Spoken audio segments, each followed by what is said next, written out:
Hi po sa sealer. Ito po yung in-order ko na vase sa inyo.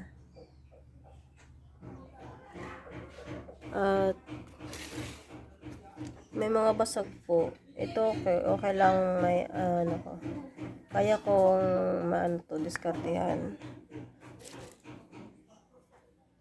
Ito okay lang din. Tsaka ito kaya ko din diskartehan to. Ito baka nga.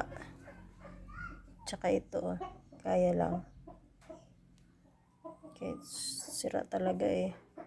Pero ito wala eh. Ayan. Tsaka ito talaga. Wala. Ito pa.